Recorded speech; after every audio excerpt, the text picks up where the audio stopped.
We've had a snowy winter. Let's take a closer look at what things might look like in Minneapolis. I'm standing here in the virtual view of Commons Park. The snow just keeps on coming. We've got about 10 inches on the ground right now. We're going to add to it. And Minneapolis, quite a story with our snowfall this year. We are continuing to tack on the inches. If we get 0.3 more, we'll move into 10th place for snowfall when it comes to the seasonal snowfall. If we get this 3 or 4 inches, that would put us in 7th place. So Minneapolis, we are moving up the list, about 3 or 4 inches here in the forecast with Winter Storm Sage as it comes in. The bigger snow is going to be north of the Twin Cities. We'll see that for you. Northern Minnesota, mentioned around Duluth, but also northern Wisconsin. So the last system, Ricardo, that came through actually gave us a little bit more in the south side of Wisconsin, like around Kenosha and Racine. We picked up, 9 inches? This time you'll get less, but we will be looking for that heavier stuff to the north. The whole system was in the northwest yesterday. Now we've seen this move across the northern tier, and it's pushing in here, moving into North Dakota. It's a low pressure. You can see kind of the spin to it up here. This is going to be not just a snowmaker, but also a big wind maker across the area. So watch for that in places like Fargo today. We do have some blizzard warnings up here across this area. We're watching for the snowfall already, seeing it all the way down into Norfolk in Nebraska. Sioux Falls, I checked you out. You've got snow coming down up towards Fargo. It is snowing as well. And I checked your winds.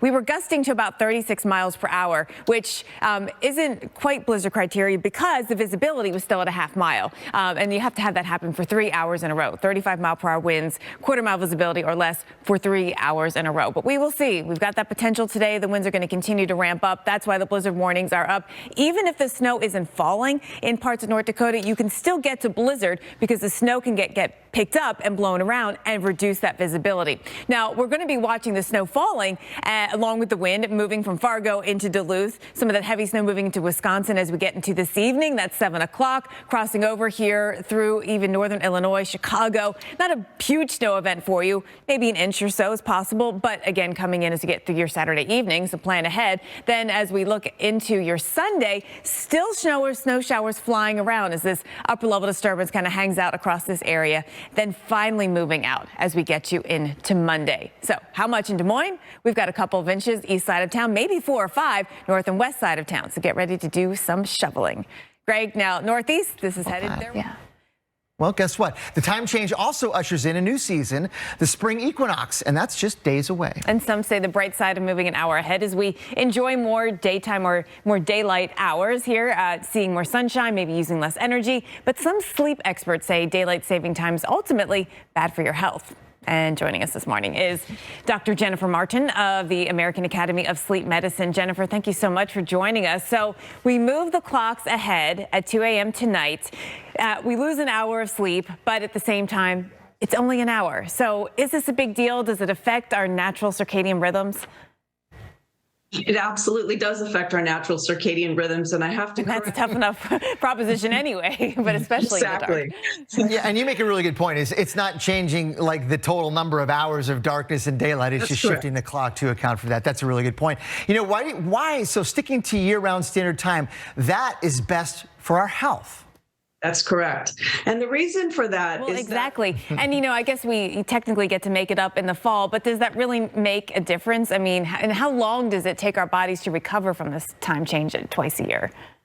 Well, the 1 hour time change is something that we adjust. Yeah, Dr. Jennifer Martin, thank you so much for joining us this morning. Very insightful, thinking about how, you know, the time change affects us, and in particular, how standard time could be better, which I personally just think is we're going to get more daylight in the evening anyway because we're tilted in the summertime, right? That's going to happen. I'll stay out of it. Okay, I know your thoughts. Well, we want to hear from you. Our social media poll question today asks, which would you... The hour's weekend recharge rolls on. I'm Dr. Greg Postel. Thank you for joining us on this Saturday morning. And I'm Jen Carfagno. We've got more on where snowfall could cause roads to look like that, like where we have blizzard warnings up in North Dakota.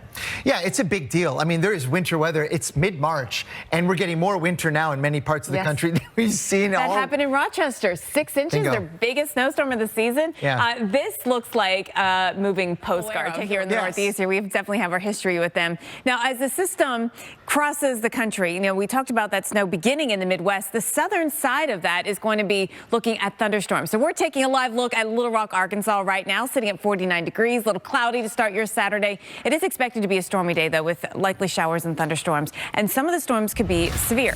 Now, the sun will return early next week, so this is a weekend thing for us. But let's get to it, where today we've got that risk of storms. Temps are going to warm up a little bit into the mid-50s. Thunderstorms are still possible overnight tonight. Again, we have to watch for severe weather. Then Sunday, we clear out. Temps actually get to warm up a little bit. Now, rainfall, too, is going to be heavy at times. We've got 1 to 2 inches of rain after all the rain that you had, well, the last 2 days over the south and east. We've got more coming on in as we get you through the next 2 days. That goes through Monday morning. Today's threat area is from eastern Oklahoma into Arkansas. It does include Little Rock. It actually includes Fort Smith and Little Rock and Pine Bluff. Hail is a possibility, some larger hail, the kind that really can do some damage to your vehicles. So if you're looking for some what to clean first ideas this morning, clean out your garage so you can get that car in there later on today. That's when thunderstorms are going to really be firing up. We see that later on into the evening as we see thunderstorms about the dinner hour and soon after. These guys, these look like some big ones. Again, could drop some big hail.